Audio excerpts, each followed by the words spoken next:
नमस्ते दोस्तों, केम छो मजामा। मैं Sanjay new terrace gardening and blog channel पर आपका स्वागत करता हूँ।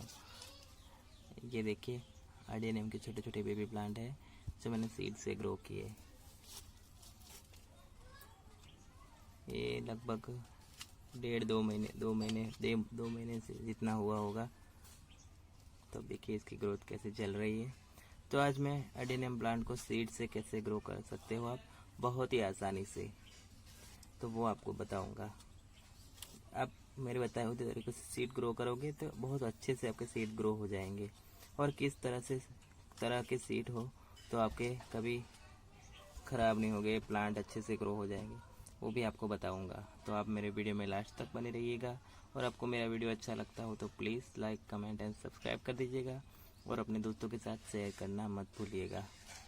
तो ये सारे प्लांट है, ये सब मैंने सीड से ग्रो किए है, देखिए। और यहाँ पे ये देखिए ये वाले प्लांट है, कम से कम 4 महीने 5 महीने के हैं। ये सभी मैंने सीड से ग्रो किए हुए हैं। तो आज इस देखिए बहुत ही आसान तरीका आपको दिखाऊंगा अडेनियम सीड ग्रो करने का। बहुत आसान होता है इसके सीड ग्रो करना। और इसमें से सबसे इजी जो मेथड है वो मैं आपको बताऊंगा। ये देखिए अडेनियम के सीड कुछ इस तरह से आते हैं। ये देखिए जो एकदम ऐसे होते हैं, ये वाले सीड ग्रो नहीं होते। ये आप दबा के थोड़ा देख लीजिए, तो ऐसे वाले सीड होते हैं जो वो ग्रो नहीं हो सकते। और जो सीड से हम प्लांट ग्रो करते हैं उसका कोडेक्स भी बहुत अच्छा बनता है। ये देखिए ये सीड से ग्रो हुए प्लांट है, ये वाले ये सब प्लांट मैंने सीड से ग्रो किए। तो देखिए धीरे धीरे कोडेक्स बन रहा है। और ये देखिए ये 1 साल हो गया, 1 साल का प्लांट है। और इन सब प्लांट की जो कटिंग थी वो कटिंग भी मैंने लगाई थी। तो ये देखिए कटिंग भी अच्छे से चल रही है। तो आपको कहीं भी सीड मिल जाए तो आप लाकर ग्रो कर सकते हो। तो चलिए हम देखते हैं कि किस तरह हमें सीड ग्रो करने हैं। तो सबसे पहले ज़रूरी बात तो ये है कि आप जब भी सीड लाए तो सीड नए हो, जब भी आप लेके आए तो तुरंत, मतलब आज सीड लेके आए हो तो 1 हफ्ते के अंदर लगा दीजिए, तो बहुत अच्छा रिज़ल्ट मिलेगा आपको। 100% रिजल्ट मिलता है। जो नए सीड रहते हैं आप लगा देते हो। तो सीड को लगाने से पहले आपको क्या करना है कि फंजीसाइड पाउडर इसमें डाल देना है थोड़ा सा। ये देखिए ये फंजीसाइड पाउडर में इस तरह से कुछ मिक्स करके फिर इसको लगाना है। आपके पास फंजीसाइड पाउडर नहीं है तो आप हल्दी में भी ऐसे टिप कर लीजिए। और अडेनियम तो आप कभी नर्सरी में जाओ तो वहीं आपको सीड पॉट मिले तो वहाँ से तोड़ सकते हो, पूछ के वो आपको दे देते हैं। और कहीं आप किसी के घर पे लगे हुए हो प्लांट, वहाँ सीड पॉट हो तो वहाँ से भी मैं ऐसे ही करता हूँ। किसी के वहाँ देखता हूँ सीड पॉट तो देखता हूँ कि सूखने में कितना टाइम लगेगा, तो मैं उतने दिन बाद जाके फिर से दोबारा जाके ले आता हूँ। ऐसे कर करके मैंने बहुत सारे प्लांट तैयार कर लिए। तो इसको लगाने का सबसे आसान तरीका मैं आपको दिखाता हूँ कि जो आपने प्लांट लगाया है अडेनियम का, अगर आपके पास प्लांट है, ये देखिए अडेनियम का प्लांट है और आपने प्लांट लगाया हुआ है ऑलरेडी पहले से, तो उसी गमले में आप लगा सकते हो। देखिए ये बहुत ही ईजी मेथड मैं आपको दिखा रहा हूँ। और ये सीड लेना है और इस तरह रख देना है। मैं पूरी अपडेट के साथ आपको दिखाऊंगा कि कितने दिन में ये जर्मिनेट होते हैं। तो इस तरह से आपको पुराना अगर अडेनियम का प्लांट है लगा हुआ तो उसी में इस तरह से रख के अडेनियम के सीड को ज़्यादा नीचे नहीं डालना है, बस ऊपर रख के थोड़ी सी एक पतली सी लेयर बिछा देनी है मिट्टी की। अगर आपके पास अडेनियम नहीं है और सीड भी अडेनियम नहीं लगे हुए तो इसको आप रिवर सैंड जो आते हैं कंस्ट्रक्शन वाली उसमें लगाइए। सिर्फ रिवर सैंड लीजिए और उसमें आप अडेनियम के सीड कुछ इस तरह से लगा दीजिए एक एक करके।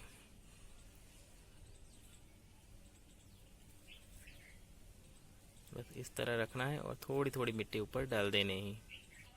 तो ऐसे मिट्टी डाल के हमें रख देना है और थोड़ा सा पानी इसके ऊपर डाल देना है। अगर आपकी मिट्टी पूरी सूखी हुई है तो एक बार पानी डाल दीजिए। अगर आप रिवर सैंड में लगा रहे हो तो रिवर सैंड में लगा के उसमें पानी डाल के उसको जो पॉलीथीन आती है उससे 2 दिन 3 दिन कवर कर लीजिए ऊपर से और साइड में रख दीजिए इसको। चलिए हम 1 हफ्ते बाद मिलते हैं कि इसकी जर्मिनेट कैसे हुई है। तो मैं इस सारे सीड सब गमले में एक दो लगा देता हूँ। सब में अभी एक एक लगाया है, इस सब में 2-2 सीड लगा देता हूँ मैं। देखिए इस तरह से। चलिए एक हफ्ते बाद हम मिलते हैं। ये देखिए आज 7 दिन हो गए और अडेनियम के सीड जर्मिनेट हो गए। देखिए ये 2, यहाँ पे 2 है और यहाँ पे 1 है और एक यहाँ पे है।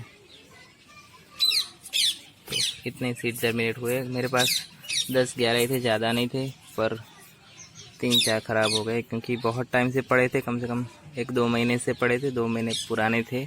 क्योंकि अडेनियम के सीड जितने नए होते हैं उतने जल्दी जर्मिनेट होते हैं और जैसे पुराने होते जाते हैं तो उसका रिज़ल्ट अच्छा नहीं मिलता। तो फिर भी मेरे पास ये देखिए 6-7 प्लांट निकल के आए हैं। 3-4 सीड ही ख़राब हुए। तो बहुत ही आसानी से ग्रो हो जाते हैं अडेनियम। आप देखिए इसी तरह अब ये 2-2 पत्तियाँ निकल के आई है। अब इसमें 6-6 पत्ती हो जाए, इसके बाद इसको आप रिपोर्ट कर सकते हो अलग से। और जो सीड से हम लगाते इसका कोडेक्स देखिए ये वाला। तो इसके लिए आपको अलग से कुछ नहीं करना, नहीं सॉइल मिक्स बनानी, कुछ नहीं।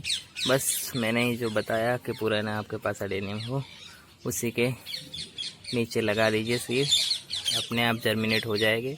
आपको कुछ ध्यान भी नहीं रखना पड़ेगा। अगर आपके पास वो नहीं है तो अब मैंने बताया वैसे सॉइल मिक्स बना के रिवर्स एंड में लगाइए, अकेले रिवर्स एंड में, तो बहुत ही अच्छा रिज़ल्ट मिलेगा और ज़्यादा केयर भी नहीं करनी पड़ेगी आपको। ये देखिए मैं सारे अडेनियम उसी तरह लगाता हूँ सीड। और ये देखिए फिर सीड रिपोर्ट करने के लिए देखिए मैं सॉइल मिक्स बनाता हूँ वो। तो अडेनियम की सॉइल मिक्स कैसी होनी चाहिए उसके ऊपर भी मैंने बहुत सारे 2-3 वीडियो बना के डाले हुए हैं, तो आप देख सकते हो। और ये देख सकते हो मेरे प्लांट की सॉइल। अडेनियम को ज़्यादा पानी नहीं चाहिए, पर इसमें एकदम मिट्टी सूखनी भी नहीं चाहिए। एकदम सूख जाएगी तो ये फिर कोडेक्स से ये तो दबने लगता है, तो वो क्या है कि मिट्टी सूख जाती है, इसी वजह से कोडेक्स दबने लगता है। तो इसको जब भी आपको कोडेक्स थोड़ा दबा हुआ दिखे, मिट्टी एकदम ड्राई हो तो उसके बाद क्या किया, आप थोड़ा सा पानी दे दीजिए अडेनियम को। और आपको मेरा वीडियो और इन्फॉर्मेशन अच्छी लगती हो फ्रेंड्स तो please like, comment and subscribe कर दीजिएगा और अपने दोस्तों के साथ शेयर करना मत भूलिएगा। ये देखिए कुछ इस तरह चल रहे हैं मेरे अडेनियम सारे प्लांट। और मुझे कहीं भी सीड मिलते हैं तो मैं लाके इसी तरह लगाता रहता हूँ और इसी तरह मैंने पूरा अडेनियम का कलेक्शन किया हुआ है। Okay friends, bye.